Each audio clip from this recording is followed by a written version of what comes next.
Bismillahirrahmanirrahim. Assalamu alaikum. In this video, we are going to discuss challenges of the peace process in Afghanistan.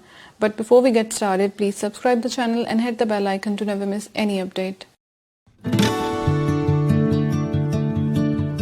Finally, after years of war in Afghanistan, US has signed peace agreement with Taliban on 29th February in Qatar. After nearly 2 years of consultations and negotiations, the agreement was signed between Zalmay Khalilzad, who is a special envoy of US for peace talks in Afghanistan, and Mullah Abdul Ghani, brother of Taliban's deputy political advisor.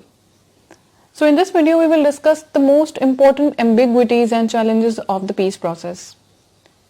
So let's begin with the formation of parallel governments. We have seen that the dispute in Kabul between Afghan President Ashraf Ghani and former Chief Executive Abdullah Abdullah on forming a comprehensive government is continuing. But parallel governments actually prevent the formation of a comprehensive single government. That means there would be two parallel governments, two presidents, two cabinets, and a division of geography in Afghanistan. Critics believe that if the current rival candidates for power in Afghanistan begin an armed conflict, the geography of war front will shift from south and southeast Afghanistan to the areas in north of the country, and this would be worrying for Afghan peace process. On the other side, after September elections in Afghanistan, US Secretary of State Mike Pompeo sought to resolve the political dispute between the two main rivals, but deep divisions prevented the formation of a new coalition government between Abdullah Abdullah and Ashraf Ghani. But if there is to be a dialogue between Taliban and Afghanistan government, the country will need a strong government. That means if Ashraf Ghani and Abdullah Abdullah don't succeed in forming a comprehensive national government with the participation of all layers of society, it will undermine Kabul's position in talks with Taliban. Another dimension is lack of coordination. So the Afghanistan government has been assessing its efforts in the peace talks in line with safeguarding of national interests. In Kabul's view, it is an attempt to secure Afghanistan's long-term stability and requires that the Taliban respect the constitution, cut ties with Al-Qaeda and other terrorist groups, and renounce violence. But it should be kept in the mind that the national coordination of the current movements in the country is important in terms of peace issue, and there should be no difference or even contradictory and unpredictable views, policies and practices. There should be some sort of political consensus on how to negotiate, the extent the participation of armed opponents in the political process, reforming or consolidating the constitution, integrating the Taliban into the government, and separating Afghan and non-Afghan Taliban in the country's political factions. Meanwhile, some opponents believe that Taliban's return to power is likely to dismiss some of the political factions in the north and reinforce Pashtuns. Another thing is Taliban's internal dispersion. Yes, in Taliban's view, the recent deal between US and Taliban's Islamic Emirates was based on religious principles, and no official from the Islamic Emirates should violate these agreements. However, there is no complete centrality among the Taliban. So the difference between Taliban groups is one of the biggest obstacles to reaching peace.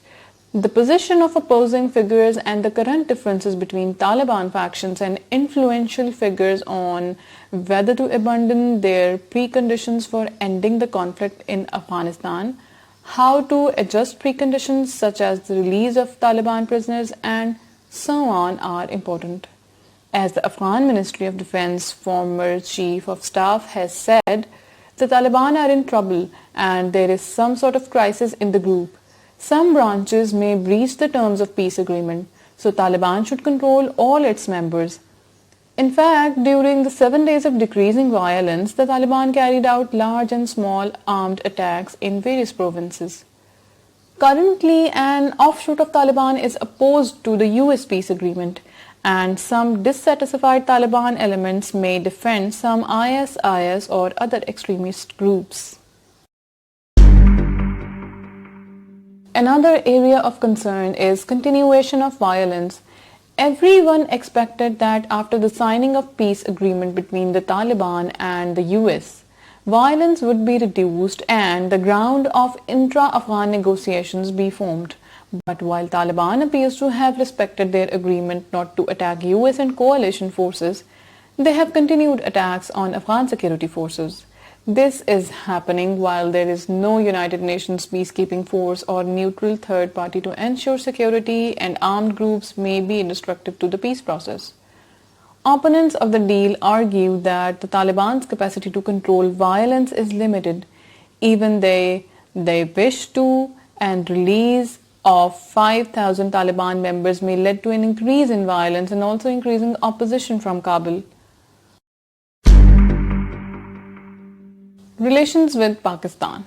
While there is a hope that a Taliban-US peace deal involving Pakistan could eventually lead to national reconciliation in Afghanistan, the presence of Afghan Taliban in Pakistan and of the Pakistani Taliban in Afghanistan could affect the peace process.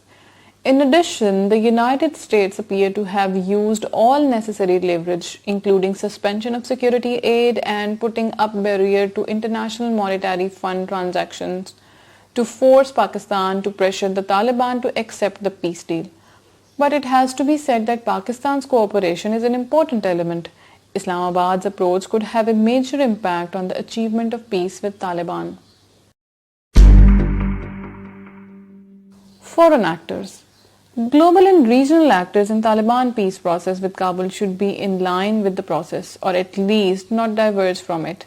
Indeed, given the influence some foreign countries have on Taliban, these actors actually have some effect on Taliban's attitude towards peace with the government. Moreover, some foreign actors also believe that any peace agreement should be in harmony with their national interests. What are Trump's political hopes? The signing of an agreement with Taliban could be a win-win US President Donald Trump as he seeks re-election. However, the United States has said that it will carefully monitor the Taliban's commitments to the obligations and adjust its plan to withdraw its troops in line with the future Taliban actions. So the signing of the peace agreement does not mean the end of the war, but the beginning of a long path that must be managed with all its dangers and benefits. What are visions for the future? What is clearly is that the process of achieving a comprehensive peace with Taliban in Afghanistan is very difficult. That means the challenges such as fully recognizing the Taliban and the Afghan government, discussing the nature of a NATO and US withdrawal, providing security and replacing the UN peacekeeping forces in the country, the Taliban's commitment to human rights, women's rights and religious minorities, inclusive elections and freedom in the future political system of Afghanistan, and the integration of the Taliban's members into the current Afghan police and army will require lengthy and intensive negotiations.